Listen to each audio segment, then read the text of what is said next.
Hello, this is Mike Keek again. This will be my second presentation for today. This will be for my History 128 class, World Civilization. My topic for today will be feminism and how feminism has always been used as a form of social edification and equality. The history of feminism has been comprised or uh, divided into three components, um, or three waves, for instance. The first wave of the feminist movement was through the 19th century to the 20th century. Prominent English writer Virginia Woolf, in her book A Room of One's Own, um, I believe she illustrates beautifully the social constructs that restrict women in our society and past societies, and uses her literary devices to articulate to other women and for them to be aware and that this evil exists.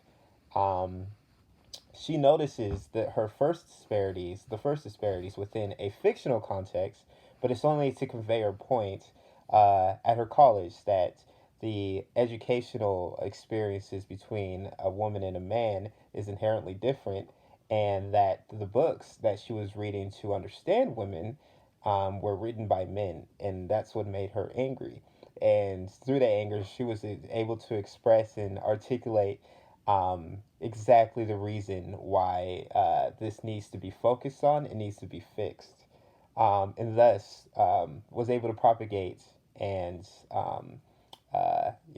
focus on the feminist movement. And the feminist movement, from an historical standpoint, has always been an ideal that has been reiterated in multiple different ways, uh, through a political sense, through a economic sense, through politics, and that's what we're going to focus on today.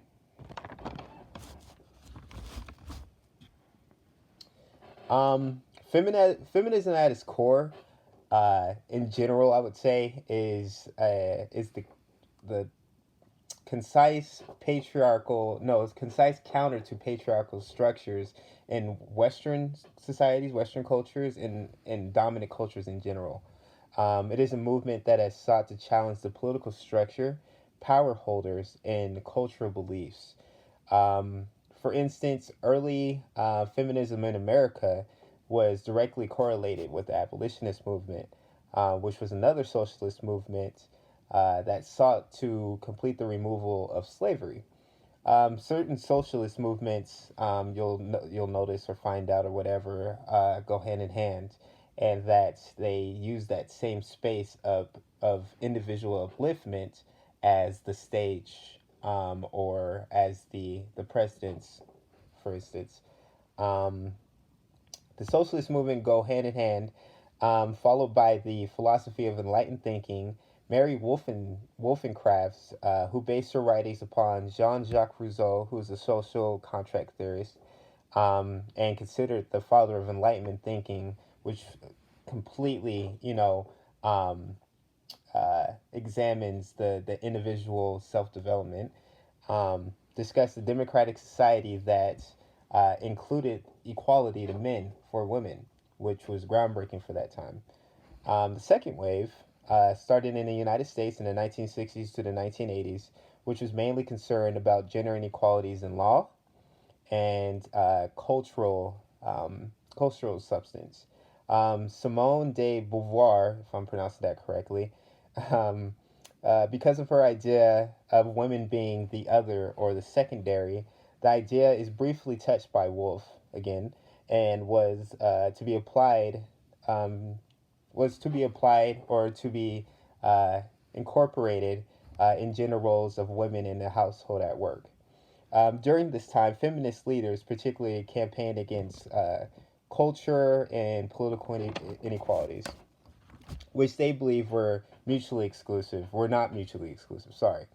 The movement was subsequently encouraged women to understand the aspects of their own lives as politicized, and reflective of a sexist power structure, which, gives knowledge. It sheds light. Though at this point in time, I still believe that It's kind of broad, and for something that is, I mean, feminism. I mean, how could I say this? Like, of course, like this seems like a huge brick that you would need a hammer for, but sometimes you do need a chisel. You know, you need a fine tool to really understand the intricate parts of this power struggle, or for the perceived power struggle. Um, in this power sexist structure, thus is a palpable substance of a discriminatory society. Women created their own popular culture, which spread through feminist films, music, books, and even restaurants. The movement was triggered by Betty Friedan's by her book, The Feminine Mystique, which sought to break social constructs of the overall portrayal of women, which allowed women to see themselves in a completely different light, and they allowed it gave them the ability to create their own identity outside of the kitchen. Um, and I think I just went over myself. Frieden and also explains the construct of the advertising industry, which also further portrays a certain identity for women, and for anything that's being advertised. Right, is controlled. It's the controlled variable in that equality, or that equation.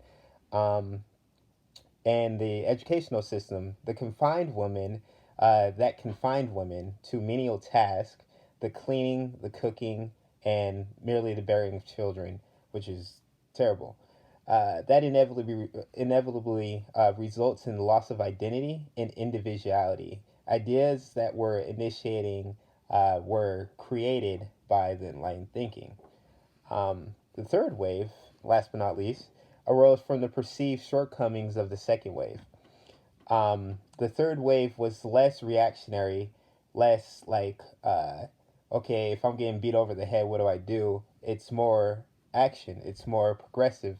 It has a greater focus on developing the achievements of women in America, and also publicizing them by also incorporating a litany of incentives to further and broaden the body of feminists, not just females being feminists, but also men being feminists, targeting those who may not have identified with the original dynamics and goals of the already established feminist movements. Um, they saw it profitable or fruitful to negotiate and maneuver prominent space that was already occupied by race-related objectives. Race-related objectives. Again, like with the African American community, especially in the LGBTQ community, feminism is definitely at the forefront. They fight for these social things because it creates a body, it creates momentum, and with that momentum, it will be able to convey influence. And with that influence, maybe things can change. Um, as a movement, these women, and nonetheless the movement itself, evokes an awareness of gender issues to activists who all sides of the coin, and issues as well as any social chasm that needs to be fixed and talked about. Thank you.